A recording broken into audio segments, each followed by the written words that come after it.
This video is brought to you by patreon.com/worsttake. Get access to exclusive live streams and Discord servers, on-screen shoutouts, and early access to some videos when you join now. Help make sure that we can continue to make content like this by supporting the Patreon. Links are in the description down below.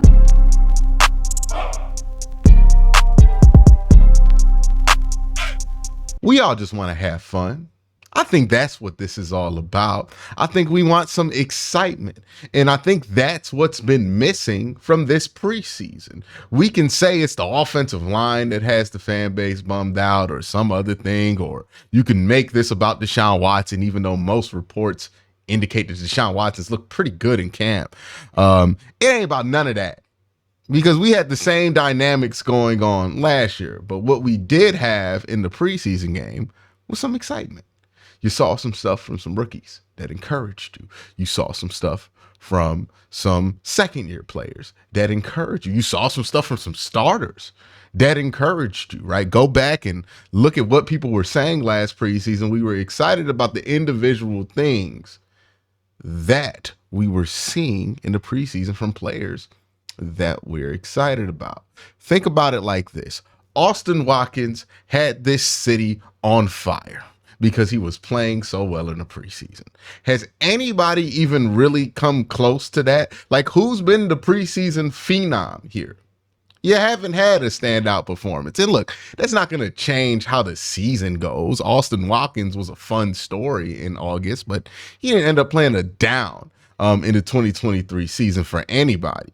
So, not saying that's going to affect how the season goes, but it is something that is fun, exciting, and you get those moments out of it. And it's especially when you see things that you like out of Cedric Tillman, or you see things that you like out of rookies. So far in this preseason, we've seen a couple of things from Jamari Thrash. We've seen DTR replicate what he was able to do last preseason, but we also had the information of knowing what DTR did in the regular season to temper and naturally temper our expectations for whatever DTR is going to be. And we're not even 100% of DTR is going to stay on the roster. There hasn't been much to be excited about, partly because the Browns have not played any of the players that would give you anything to be excited about. What we need is some moments. What we need is some fun. So that's what I'm here to bring today. For week 3 of the preseason, I want to present my wish list. Things that, if they happen in this preseason game, will turn the vibes around. Again, the vibe shouldn't be this low. It is the preseason. The reason the preseason games haven't been good is because the Browns aren't playing anybody who's going to play any meaningful minutes in the game. We can have a separate debate about if that means this team's going to be ready for week 1. We can have a separate debate about if that means the Browns are kind of banking on their start of the season, not including any division games, and 3 out of conference games to really get them in shape before they get into the conference division play in like week 7. All of those things are different conversations from what is actually going on in the preseason. But what I want to talk about is we're going to see the starters week 3 of the preseason, or at least most of the starters week 3 of the preseason. There is some question of if Deshaun Watson's going to play. I think he will. He did not practice. Well, he was limited at practice. He threw still with shoulder soreness. I think people are making a big to-do about that, about nothing. Think about it like this. We're only freaking out about the shoulder soreness because he has had the shoulder injury. But just because he has a shoulder injury does not mean the shoulder soreness can only originate from that injury. It's very likely that Deshaun Watson, who just spent the better of 2 weeks taking most, if not all, the reps at practice because of joint practices and all that, his throwing shoulder was just sore because he was throwing the football a lot. I think that's what it was. I don't think it was injury related or that he's even close to an injury. I think it was as simple as that. He's a quarterback. He's coming off a joint practice. He threw the ball a lot of joint practice. His shoulder was a little sore when he came back to practice after having some days off of joint practice. Not really that crazy. That being said, I'm going to present my wish list to you guys about what I want to see in this preseason game. First thing we all need, first team offense scores a touchdown. That would make us feel so much better. The vibes would instantly change. If Deshaun Watson got out there, winded up, threw like a 75-yard touchdown to Jerry Jeudy, they don't have to play another down. The Browns could get scored on by 40 for the rest of the game. It would not matter. The vibes would be high. We would be partying in chat till 2 a.m. We would be having a good day. So that's the first thing. You need the first team offense to go out there and get a touchdown. You need the first team offense to remind you that they're much better than like Zaire Mitchell-Payton in DTR. That this offense is built around Deshaun Watson, so it's probably going to look a little different when Deshaun Watson's in there, right? Versus DTR. So if you get a first team touchdown on offense, great. Second thing that I need to see in this game, I need the first team defense to let us know and remind us why they were the best defense in the world last year. I need y'all to shut up about the defense, right? Because so many people are panicking about it. I've seen people question Jim Schwartz's ability to coach.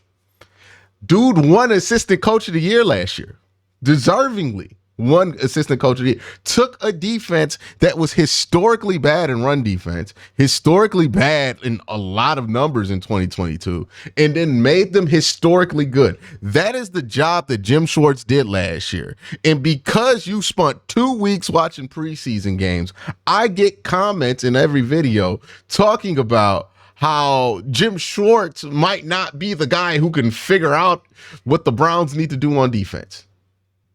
Why? Because you watching Siaki Ika play 45 snaps? Like, yeah, the defense ain't going to look good when Siaki Ika out there. That's why he don't play. I just need the first team defense without Myles Garrett more than likely. Hey, if you want to throw Myles Garrett in there just to remind people, hey, dog, you know we got Myles Garrett, right? Like a lot of what the Browns are able to do defensively, I think this bears remembering. They're able to get away with, not because they're schematically brilliant, but because they are very talented. That is the crux. That is the core of the Cleveland Browns. They're not a complicated defense. They're not going to confuse you. They're not doing that. That's what Joe Woods' defense tried to do. The Browns' defense is not about confusion. It's about overwhelming your opponent. And you can overwhelm your opponent when you got Myles Garrett out there and you got Denzel Ward out there. And then you got Martin Emerson and JOK and Grant Delpit. And you can overload them with all Zadarius Smith, all these playmakers all over the field. It's a little bit harder to do that when instead of Myles Garrett, you got Isaiah McGuire out there. When instead of Dalvin Tomlinson, you got Siaki Ika out there. When instead of JOK, you got Devin Bush out there. When instead of Denzel Ward and Martin Emerson and Greg Newsome, you got Cam Mitchell, Tony Brown, and Khalif Halisi out there. It's a little bit more difficult to pull off what the Browns want to do defensively, especially when you're running the super vanilla version of that. I think it's important for us to remember a lot of what the Browns can do offensively and defensively is about what they have on the first and second team offenses and defense. We have not gotten a sufficient look at the first or second team defense or offense.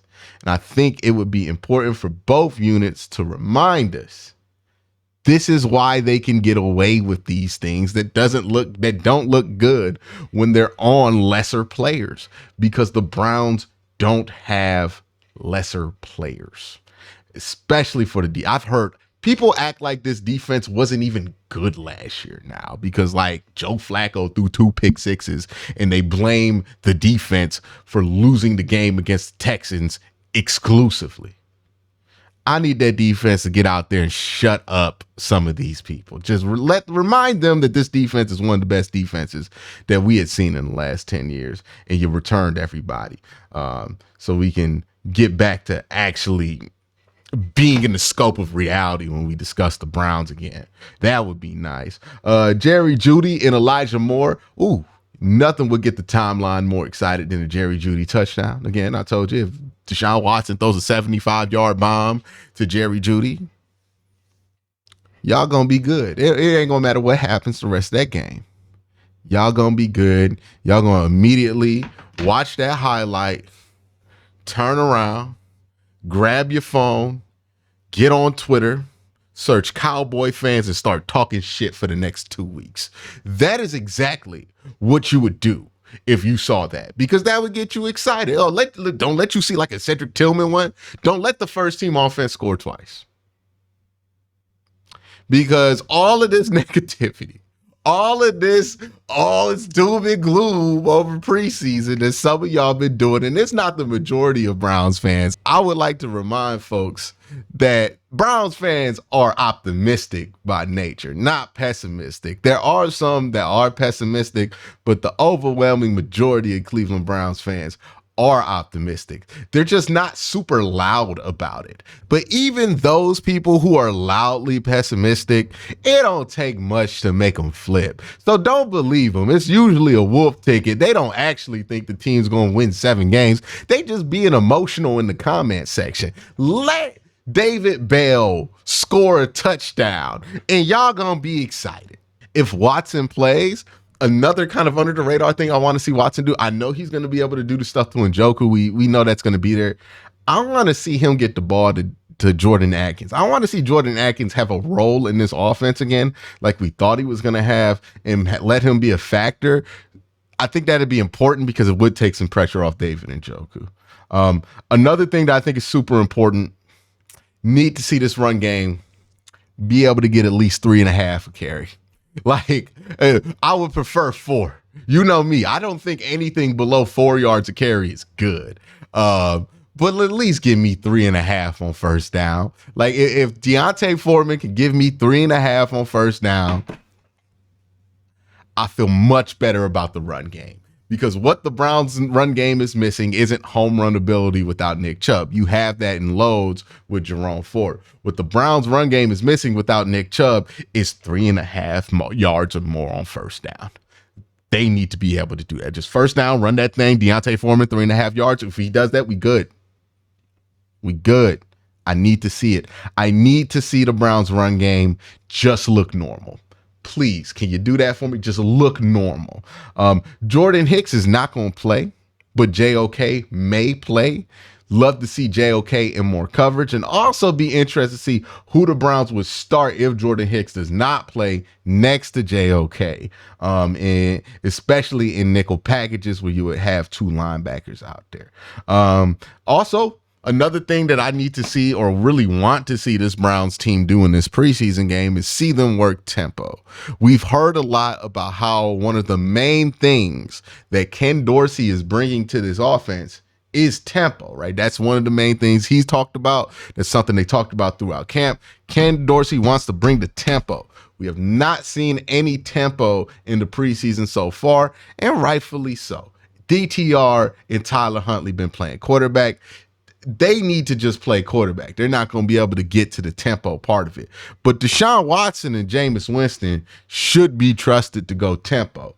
And I want to see them do it for multiple reasons. One, I want them to get used to the tempo, get the cardio in. I wouldn't be surprised if the Browns went tempo with each quarterback, even if it didn't make sense from a game situation, just to make sure they practice it. The reason being, you want to get that cardio right. You want to get those lines of communications on the field right. You want to make sure that everything, all the processes you work out, work when you're actually doing this stuff in game. The other thing I think it's important for is the sideline operation part of tempo, right? Are you able to get that quick call in? Are you able to get the quick adjustments in? Who's on the headset? Who's controlling what? Who's putting up what sign? Are you getting the personnel on and off the field if you're switching them in tempo? Are you able to do these things at the speed that you want to do them? The Browns have not had a lot of opportunity to practice this given the nature of how they have prepared for the season.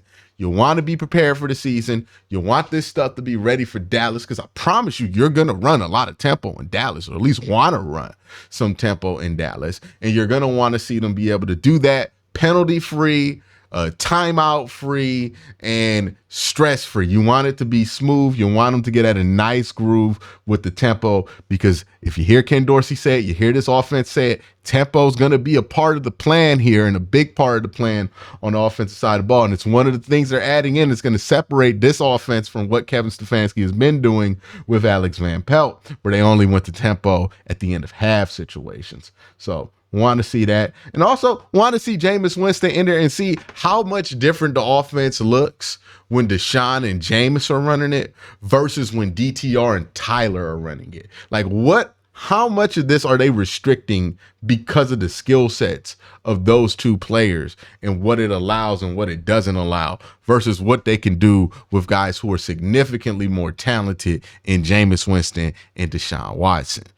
So really want to see what that version of the offense looks like, because again, we're not really getting a good preview of the Ken Dorsey offense when it's Tyler Huntley and DTR running it. You would be running a limited version of your offense whenever you're on your third or fourth string quarterback, and they're both third or fourth string quarterbacks for this team. So you want to see this offense look a little different when Jameis is out there, when Deshaun is out there. And I think those are the things on my wish list for this Browns preseason game. What are the things on your wish list? What would cheer you up if you saw it in this preseason game? Let me know in the comment section down below. Y'all have a great day. Have a better night. Peace.